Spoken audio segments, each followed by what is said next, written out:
Good morning, everybody. We are glad that you are back with me on my show called Unfiltered. My name is Jason Gaszak. I'm the pastor out here at Roots Church, and that's who you're listening to way out here in Clair Missouri. This is Halloween weekend. Lots of parties, lots of candy, costume contest will be happening. Probably have already started, actually, come Friday night. I was at a costume party on Friday night. I'm not a big fan of dressing up, honestly, but my wife has talked me into being a Viking. Yes, I was Ragnar off of Viking. You'll have to look at the Facebook page to see pictures. I guarantee you will be shocked at what you're seeing. But anyway, hey, we have an event tonight, or I should say this afternoon. If you're listening on Saturday, it is this afternoon or this evening from 4 to 6 right here at Roots Church. And we have this event called Candy Mania. And what it is, it's really a trunk or treat, but it's on a whole nother level. So you're going to want to bring your kids. You're going to want to get dressed up and come out, get some candy, hang out right out here at Roots Church in the back field. We're trying to make it as fall festively as possible. We're going to have a good time. So no matter if you can drive out to St. Clair, Missouri, we're right there behind the Taco Bell, right on the service road. You cannot miss us. And I encourage you to come and be a part of that. Bring the whole entire family, and hopefully we'll see you later on this evening. But if you're listening and it's Sunday, because this show has been, rebroadcast Sunday mornings at 8, then you missed it. You missed the party. But if it's Saturday today for you, then it is today from 4 to 6. Now, here in just a few minutes, we're actually going to be talking about Halloween. We're going to be talking about where it originated. And so I hope you stick around in segment 2 and 3, because that's exactly what we're going to talk about, is we're going to find out where Halloween came from, where it originated, and how did it get to our Western culture, and what do you think about it? And we're even going to dive into what churches think and pastors, and what direction should we do when it comes to Halloween. But for now, I just want to take a few moments in this first segment, and I want to talk about a couple of articles that I came across. And I know you're probably just as tired of these topics as I am, but I gotta talk about this one topic. It's insane, and I'm just going to read you the headline. Okay, here's the headline as I'm scrolling through Yahoo News. All right, that's just my default. I'm not saying I'm a big fan of Yahoo News. That's kind of my see the top stories type thing. I also look at the christianheadlines.com is another one. But on this one, kind of further down in the list where it's got, multiple different articles that you can just search through and read. This is the headline that I saw. And it says, "The nightmare COVID variant that beats our immunity is finally here." That's right, ladies and gentlemen. The nightmare COVID variant that beats our immunity is finally here. I want to read to you a little bit because I am so disturbed by the title of this. Obviously, it's because it is doing nothing but spreading fear amongst the people here in the United States about COVID. Again, it's been 2 years, ladies and gentlemen. It has been 2 years, and they are still beating that dead horse about this vaccine and about the boosters and pushing us into a place that you got to get the vaccine. So it says there's a new subvariant of the novel coronavirus called XBB dramatically announced itself earlier this week in Singapore. New COVID-19 cases more than doubled in a day from 4,700 on Monday to 11,700 on Tuesday, and XBB is almost certainly why. It's almost certainly why, ladies and gentlemen, almost.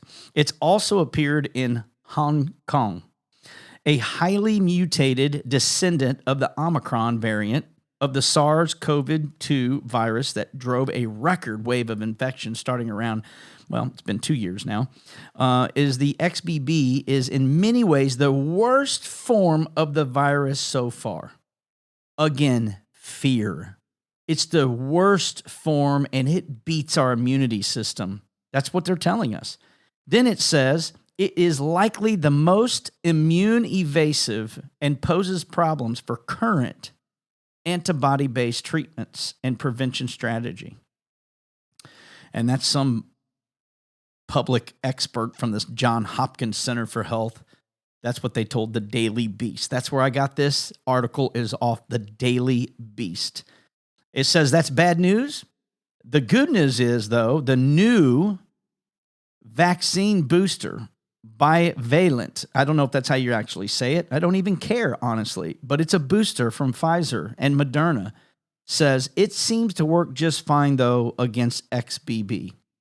So even though it's the most deadly, and even though it's the one that beats our immune system, for some reason, just mysteriously or magically, this new booster from Pfizer and Moderna seemed to work just fine against it.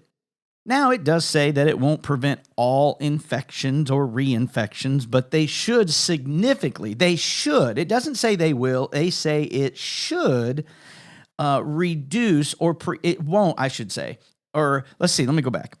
It should significantly reduce the chance of severe infection, okay? What I was reading is it says it won't prevent all infections or reinfections, but it should significantly reduce the chance of severe infection, potentially leading in hospitalization or death.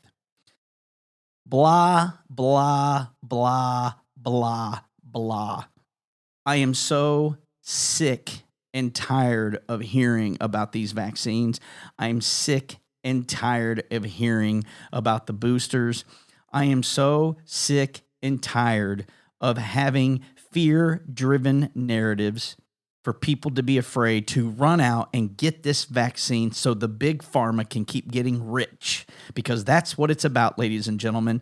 They are getting rich off of people that are driven by fear. And this has just become such a joke. Listen, you're probably listening to me right now, and you've probably gotten the vaccine. And you know what I say to you? That's your business. That's your choice. Whatever. And I have friends, and I have pastor friends that went out in the beginning and got the vaccine. Some of them got the first booster. And now here we are a year later, a year and a half later, and many of them are like, I wish now I wouldn't have done it. I didn't really see much difference. Some of them say, I'm glad I did it. I mean, everybody has a different opinion, no doubt. But you know what? Fear got in the way. And then listen, we're not talking about, being stupid here. I'm talking about being wise and not being controlled by the media or the government. And we're starting to see a lot of entities come out now and say that they are not going to force people to get the vaccine. And now hospitals, or like in the city of New York, there was an article that just came out that said that city employees need to be reinstated, rehired for being fired for not getting the vaccine. And then they should also be back paid, because they even say that the vaccine doesn't keep you from getting sick. That's literally what they said in their article. So here we have, and that was a court that ruled that, a Supreme Court or one of the circuit courts ruled that. But then we're also seeing hospitals now are being told to hire back the people they fired and to back pay them. I don't know about you, but if you work at a hospital that fired you because you didn't get the vaccine, I just need to know, would you text me? Text me at, let's see, the number's 314-924-4215. That's 314-924-4215. Or you can go to the app, the Real Talk Radio app, and you can tell me on the app, communicate with me. I just want to know, if you were fired from a business that said, if you don't get the vaccine, we're firing you, they fire you, would you go back to that same business? If they had to hire you back, would you go back? Because I'm going to tell you right now, there is no way in the world that I would ever go back to a business that fired me for not allowing me to exercise my rights to decide if I want to inject something inside of me or not. I couldn't trust that company to save my life, nor would I even want to ever work for them again, because what would be next? What's the next thing that's going to come around where they're going to threaten my job? No way, Jose. I don't care what company you are. It doesn't matter. There's no way in the world I'd ever go back to work for you. And I hope you sitting out there listening to me right now, if you've been fired from a job because you didn't get the vaccine, I hope that you never go back to that job. I hope you have found a better job that actually cares about your rights, that actually cares about you as being a person, and that they suffer for their stupidity, because that is their stupidity. The failure of people not being educated and listening to the government, listening to the media on everything that goes on in our world, and not really trusting God with these things. Again, it's not about being stupid. It's about being wise. Listen, ladies and gentlemen, we got to take a break, but we'll be right back in just a few moments. Don't go anywhere. All right, we are back from the break, and we were just talking about an article that I had read about this new virus that was out there.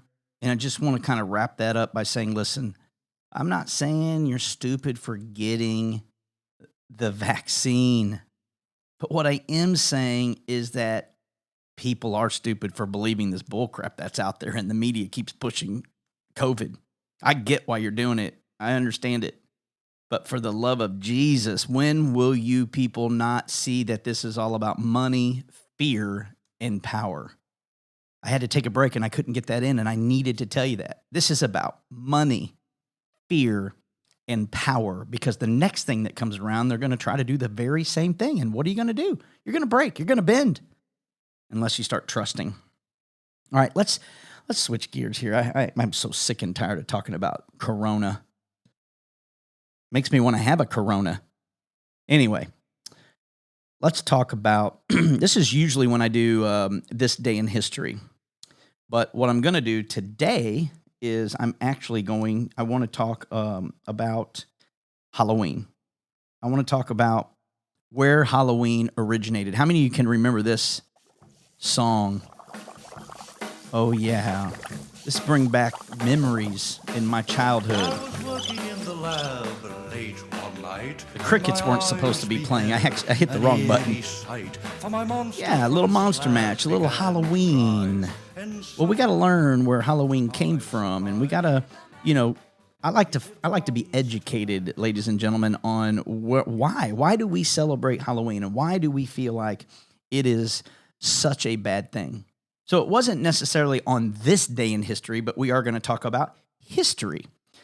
And I'm just assuming, again, I don't know, but I'm assuming many of you do not know where Halloween originated and why it originated. Nor maybe do you know how it even made it into the Western civilization and how our culture has actually embraced it.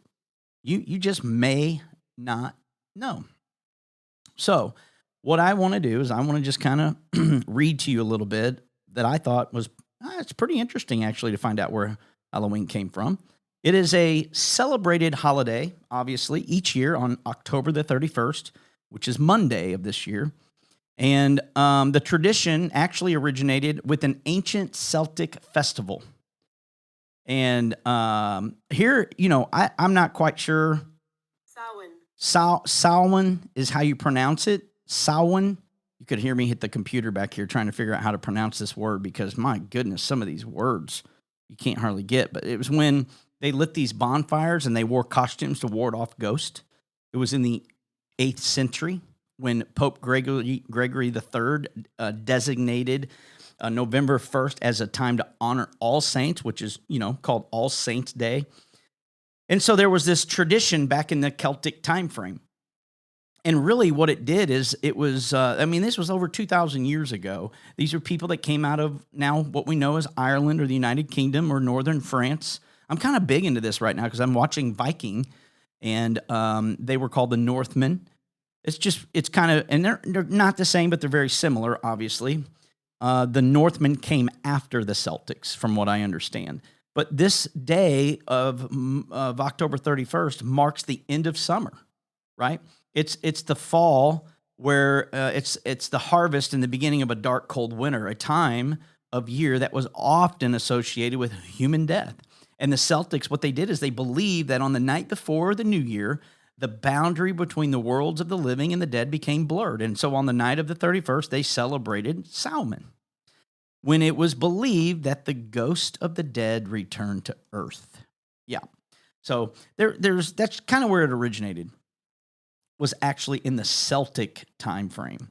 I'm going to go a little deeper into this, and again, you may or may not be interested, but here's a fun fact when it comes to Halloween.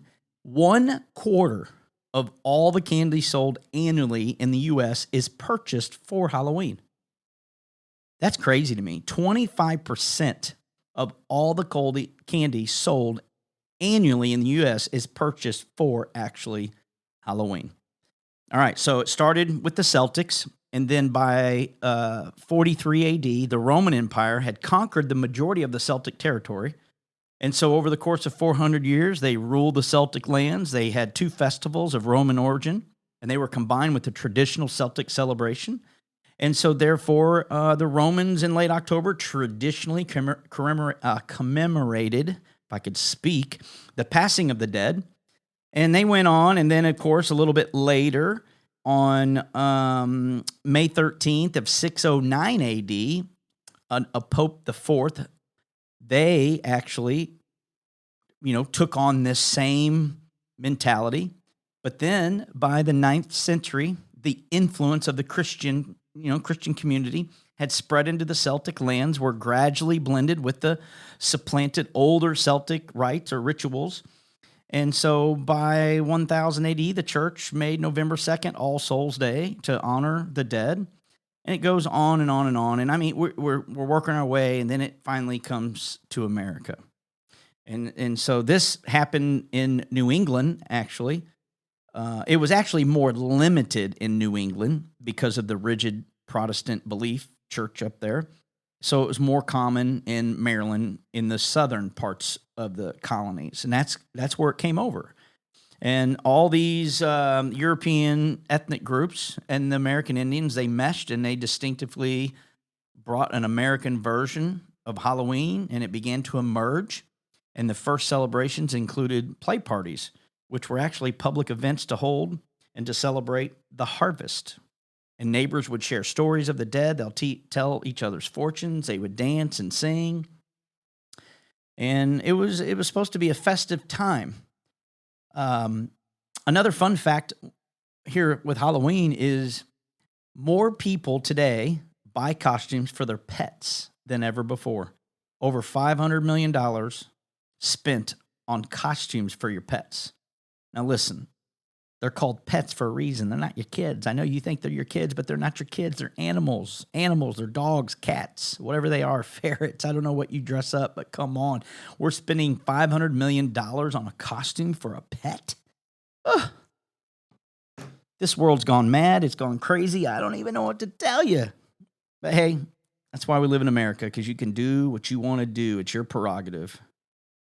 Anyway, by the second half of the 19th century, America was flooded with new immigrants.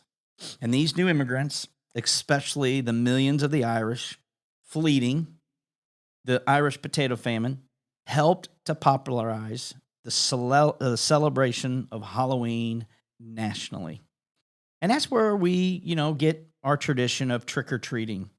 And it goes way deep into it. You can even kind of get in the late 1800s of how trick-or-treating and how it started to turn into witchcraft and started to get into ghouls and the goblins and everything else. And I mean, it goes into the 20s and 30s. And, what started out was supposed to be actually pretty good and fun for a festival, a fall festival, celebrating the harvest. That's what we were doing. We're celebrating what was given to us by the land, right? What God was able to give to us, the things that we plant. We're celebrating it. And then we were just remembering the people that had passed away that year. That's the way I'm understanding it. And then now it's turned into something completely different. Well, we're going to continue the conversation here in just a few minutes, but we got to take a break. We'll be right back here in just a few moments. All right, we are back from our break. I hope you're still with me. I don't want to be hearing this in the show. That's right. I hope you're not left me. But either case, I got a new machine and I'm using it out. I just, having a little fun with it. But let's keep talking about Halloween for a minute, because Halloween in the church world is very controversial. There's just several pastors or people, Christians, believers, Christ followers, whatever you want to call them, they struggle with Christians participating in Halloween. And, it again, the article that I saw was when it comes to Halloween, pastors have opinions according to a new survey. And so more than 90% of pastors, they encourage their congregation to observe October 31st in a particular way. And that ranges actually from avoiding it completely. Like, they're not saying you should never, do anything on Halloween, but they're just basically saying there's other things that you can do other than, participate in the particular, tradition like most everybody. And I think one of those things, when I was growing up, we were told and taught that we're not able to go out and trick or treat. We had to do things like, have church events. We had a event called Hallelujah Night. Yeah.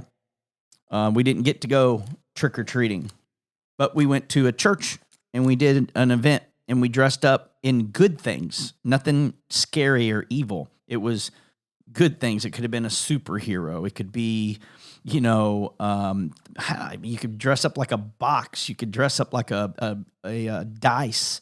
Lots of different things, I guess, that you could do, and still carve pumpkins and stuff like that. But 13% of pastors, though, they discourage their congregation from participating in the holiday at all in any way, shape, or form. Now, again, I'm just going to call it for what it is. I think if you're not allowing your people to be in the world, okay, I'm not saying you got to do the things of the world necessarily, but is there anything wrong with celebrating, or maybe not even celebrating? Let's use a different word. Is there anything wrong with participating on the festivities that occur in October, like October 31st? There's nothing wrong with it. I mean, if you're glorifying or edifying and you're being an example of Christ, then what would be wrong with celebrating some of the traditions in our culture today? I don't think there's anything wrong with trick or treating. I mean, we kind of changed our minds on this particular thing years ago, and we actually, in our neighborhood, we had one of the busiest neighborhoods in all of St. Clair, I think.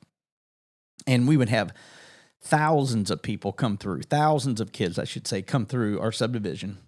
And it gave us an opportunity as pastors just to be in the community, just get to see people and saying hi and checking out the kids' costumes and being nice and friendly and handing out candy. And we'd do a little fire pit on the driveway. And then we would have, open the garage door, and we'd have chili and food for our guests that would come and hang out with us as we're giving away cake. So we saw it as an opportunity to hang out with friends and family and still be able to walk around the neighborhood and get more candy. Because who doesn't like candy? I love candy. And I don't think there's anything wrong at all to be in the community and hanging out with your friends and people in the community and just celebrating a day to get together. I mean, no, do you have to dress up in some freaky outfit? No, but, that's what some people do, and that's what they do. But as Christians, it's a little bit different. So here's the whole survey. 71% of pastors, Protestant pastors, they invite people to an alternative church event. 58% say it's a good opportunity to build relationships with neighbors who trick or treat. I'm in that category, right? 34% hand out gospel tracts or to trick or treaters. I'm not saying that a gospel tract isn't the worst thing. I don't think there's anything wrong with it at all. I think maybe even hand out something from your church that would invite somebody to come to church. Hey, come check out our kids ministry, or hey, come to our church. We're having a special, Sunday. Maybe you're just doing a special day as an evangelistic day to try to get lost people, into your church, and you give them the gospel of Christ. I think it's a good opportunity.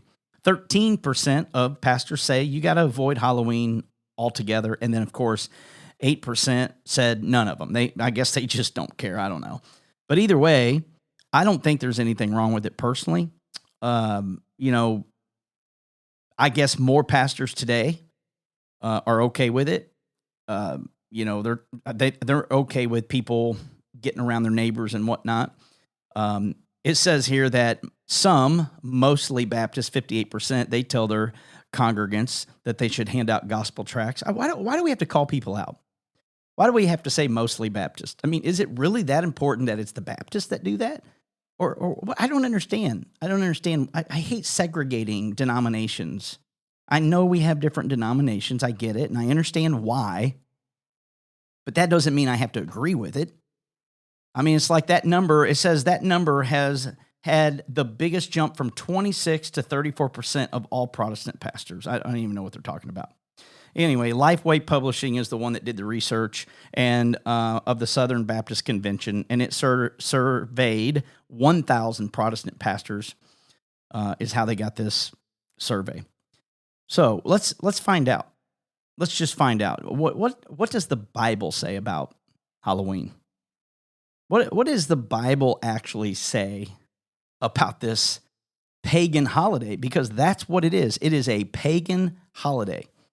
And even though it could be innocent, as it may be to some, it's not something that we should really take lightly, though. Because, there's a lot of alternative ways to celebrate the holiday. But there is something about staying away from ghosts, witches, and goblins and wearing costumes that you probably isn't going to be encouraging, right? But here's the bottom line. Scripture, okay, the Bible does not speak at all about Halloween. There's nothing in the Bible that says we should not participate in the holiday Halloween. But it does give us some principles on which we can make a decision. Again, it's not about right or wrong. It's about, is it wise? Is it wise to participate in Halloween? Is it wise to dress up like a witch and go around people, right? It's really more about the principle. And so in the Old Testament, witchcraft was a crime punishable by death. So I mean, if you did any form of witchcraft, you read somebody and they were there. I mean, there were definitely those type of people back in the Bible's days. And if you got caught doing that, they would actually kill you. All right. In the New Testament teachings, it talks about an occult, and it talks about the story of Simon, and he basically talks about how occultism and Christianity, they don't mix, and it talks about a sorcerer in Acts that reveals that sorcery is this violence, against Christianity. And Paul actually said that this is a child of the devil, and he even cast out that spirit. So there's definitely some real things here when it comes to evil spirits. One of the things that I can tell you right now, an evil spirit cannot dwell in a Christian. That's not even possible. It's not biblical, by the way. I know Christians that think that they're being controlled by an evil spirit. It's not even possible. We have the power over that spirit. The devil has no power over our life, and he cannot dwell where the spirit dwells. It's not possible. And you just had wrong theology there. But in any case, there's things for sure in the Bible that talks about that we shouldn't go and do Ouija boards. We shouldn't go and do tarot cards. We shouldn't go and have our mind read. And even going to scary movies is kind of a borderline thing. I'm not against them, but you do have to be careful what you're watching, because you can invite these things into your life, and then of course you're scared, and then spooky things happen. And I know some people are intrigued by that stuff, but it's not something to take lightly. It's for real. And if there is anything evil about a Christian dressing up as a princess or a cowboy, or going to a block party and asking for candy, is there anything evil about that? No, there isn't. Halloween, I don't know. Today it just looks different. And I do believe there are events out there that are anti-Christian, and you got to avoid those, no doubt. And I do think parents should be careful allowing their children to participate in certain Halloween events, or maybe dressing up a certain way, the way they act. I mean, I think you got to be careful about that. But, I'm even borderline. For me, I hate haunted houses. If you like a haunted house, just put it in the chat, right? Put it on Facebook, whatever. There's my Facebook page, or you can put it in the Real Talk app, or you can text me, whatever you want.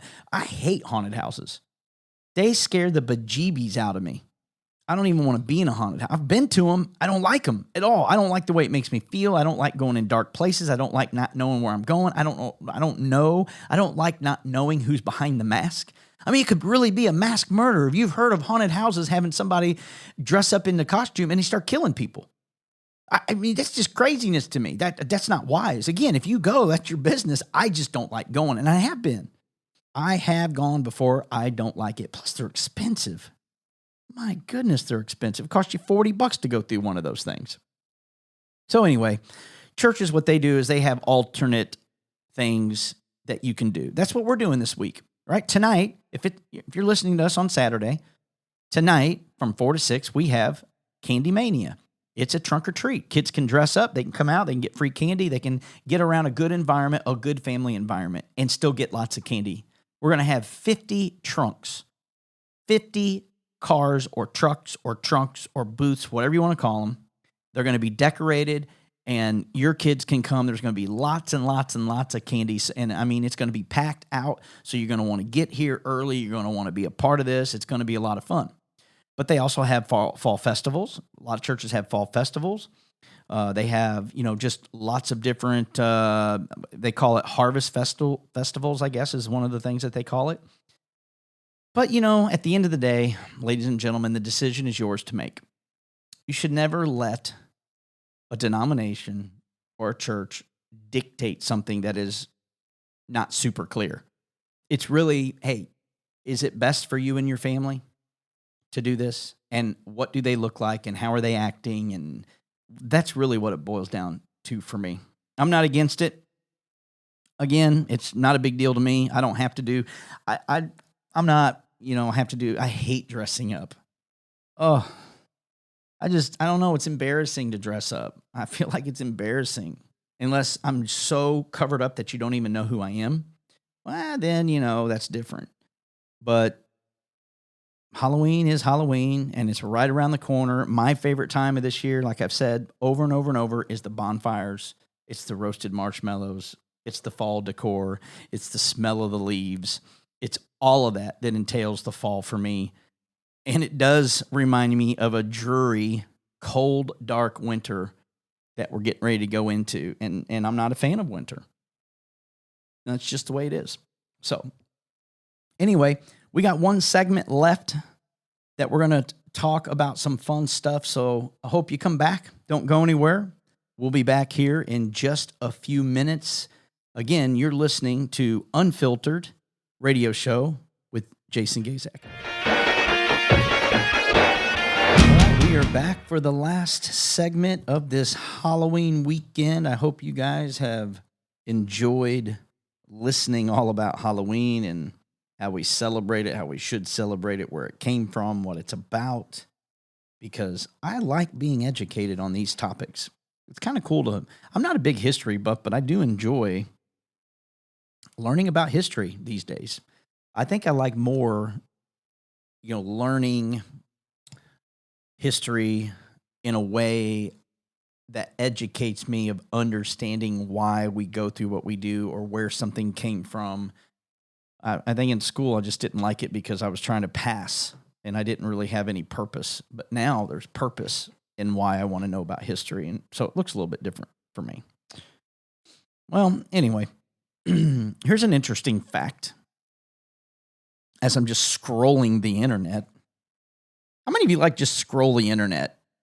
Usually what I like to scroll for different ideas and topics, no doubt. But one of the things I really enjoy doing is getting on Instagram and start looking at videos, those short videos, and just over and over. Next thing you know, you're like 100 videos deep. You've just lost an hour of your life watching just goofy stuff. I'm not saying that's probably the healthiest thing to do because we could be more useful over time, but it's definitely something that I enjoy doing. There's just so many videos and stupidity that's out there, things that just people do, fights people get into, or drunkenness, or just like the funniest home video stuff, or maybe it's even construction videos of really tips on how to do certain construction. I mean, I find all of that stuff interesting. So that's kind of what I'm doing right now. I'm just going to surf the internet for a little bit. Are you guys okay with that? For the last 8.5 minutes, are you okay with me just surfing the internet and finding articles to talk about? That's really all I'm going to do. I do that when I get bored. So here's an interesting, fun fact. The average American, first of all, I got to figure out what they mean by the average American. But either way, the average American produces 4.5 pounds of trash per day. When my wife and I have a lot of trash, we say one of two things. Either we are very clean people or we are very dirty people. I mean, it seems like I'm taking out 2 or 3 trash bags all the time. Now that we're by ourselves and we have a double trash can, I think it's like a 13-gallon double oval trash can in our kitchen. And so it takes a little bit longer to fill those up for just 2 of us. But, when you have the grandkid over, when Levi's over, you get a lot of dirty diapers. And then you got a lot of stuff that he does. And anyway, I can see why the average American produces 4.5 pounds of trash. That's a lot of trash. I mean, good Lord. It's paper, cardboard products. We're the biggest culprits. Yard trimmings. Why are we putting yard trimmings into trash? Oh, it's for those city folk. It's for that city folk that don't have anywhere for their yard clippings to go. It's called a mulcher. Just get a mower that mulches it so you don't have to take your yard clippings anywhere.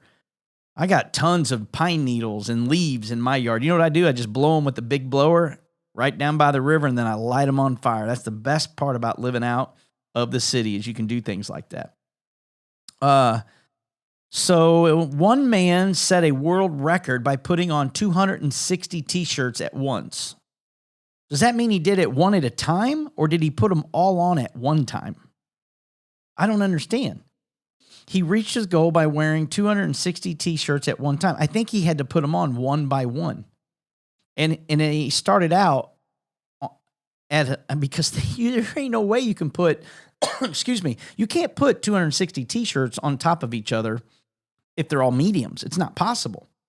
So I'm reading this, and it says he started out at wearing mediums, but then he worked his way up to 20X. Holy smokes. I don't even make a size that big, do they? Is this even possible? Do you guys always believe what you read on here? Supposedly it's a fun fact. I'm not seeing it. I don't see anything fun about that. I would be claustrophobic putting on that many shirts. I'd feel like I couldn't move. No, I'm good. Not even a chance.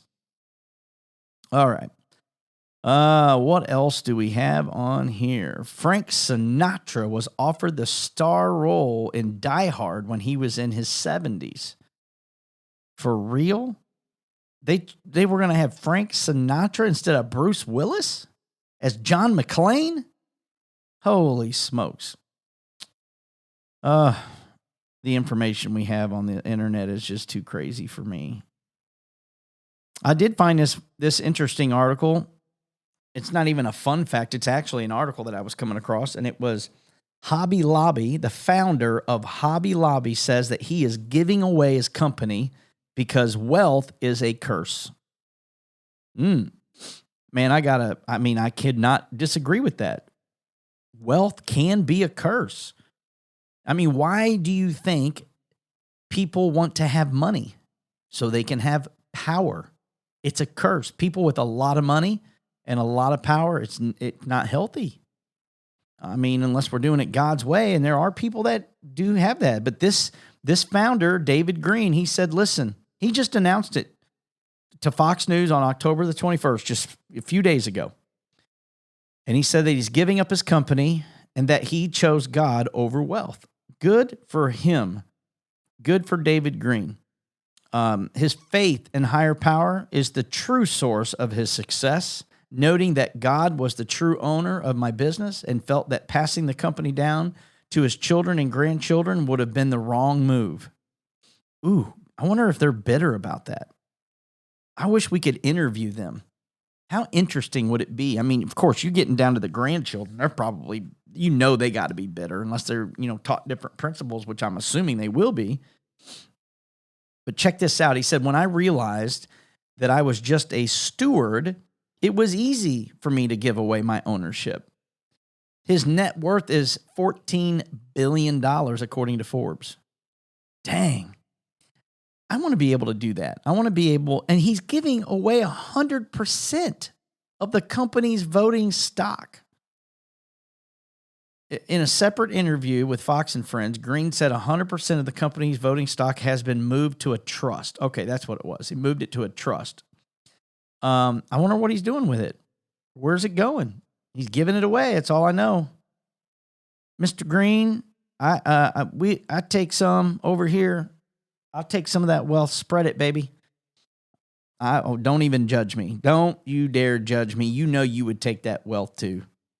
So here you got on one article, it's just hilarious to see this. You got Hobby Lobby, founder, says he's giving away his fortune. And then I look at Kanye West, who, I don't know what he did, but Kanye West is supposedly no longer a billionaire because of Adidas, the contract he had with Adidas. And now it says Kanye West, $15,000 year Donda Academy closes effective immediately amid this controversy, this anti-Semitism. My goodness. The things that we read. Says right here that he lost $2 billion in one day. I'm still alive. This love is speech. I still love you. I don't know who he's talking to. God still loves you. The money is not who I am. The people is who I am. I like that. Kanye West, man. Some people, have a hard time with him, but you know what? He's turning out to be true blue. I really think he is. Does he have some things to work out? Sure, we all do.